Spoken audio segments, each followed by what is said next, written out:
करने दो ना, तुम क्यों बीच में पड़े हो? इस घर के रिश्ते संभालना आपसे बेहतर कौन जानता है? और फिर अबरार भी कह चुका है कि शायान ने उस लड़की को तलाक दे दी है, मतलब शायान का उस लड़की से कोई ताल्लुक नहीं है। आज नहीं तो कल उसके सामने सच आ ही जाएगा, फिर क्या करोगी? जो रिश्ता कभी आगे चलना ही नहीं था। मुझे आपसे ये उम्मीद नहीं थी भाभी। मैंने आप ही की बहन का साथ दिया और आपने मुझे ही। ईशल अगर उसे आज ना डांटा तो बात और बढ़ेगी।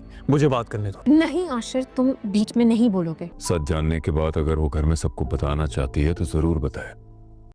नाज़रीन, आप देखेंगे कि यहाँ पर सबको तकरीबन पता चल चुका है कि अनाया और शरियार के निकाह की बात, इसलिए वह सब घर वाले इस बात पर बहुत ही हैरान होते हैं कि ये कैसे हो गया। लेकिन ईशर जब अपने बाप के घर जाती है तो अपने बाप और माँ को ये चीज़ बताती है कि आप जानते हैं कि शरियार ने तलाक दे दी थी अनाया को, इसीलिए उसने शादी अब हारून से की है। इस पर उसका बाप कहता है कि अब इसमें तो कोई ऐसी बात नहीं है, अगर शादी कर ली तो इसमें कौन सी हैरानी की बात है। इस पर वो कहती है मैं यही आपको कह रही हूँ कि आप ये बात किसी को मत बताइएगा। इसका बाप कहता है कि ठीक है। इधर आप देखेंगे कि आखिरकार आशिर को भी ये चीज़ पता चल जाती है तो वो ईशल पर बहुत ही गुस्सा करता है और कहता है कि तुमने मुझे क्यों नहीं बताया, मैं जाकर खुद हारून को ये सब कुछ बता दूंगा। लेकिन उस पर ईशल उसे मना करती है और कहती है कि आप जानते हैं कि अनाया और हारून का आपस का ताल्लुक ख़राब हो जाएगा, मैं ये कभी भी नहीं चाहती। तो उस पर वो कहता है कि जब वैसे भी इसको पता चलेगा ख़राब तो उनका ताल्लुक होना है, लेकिन वो कहती है कि आप बस करें,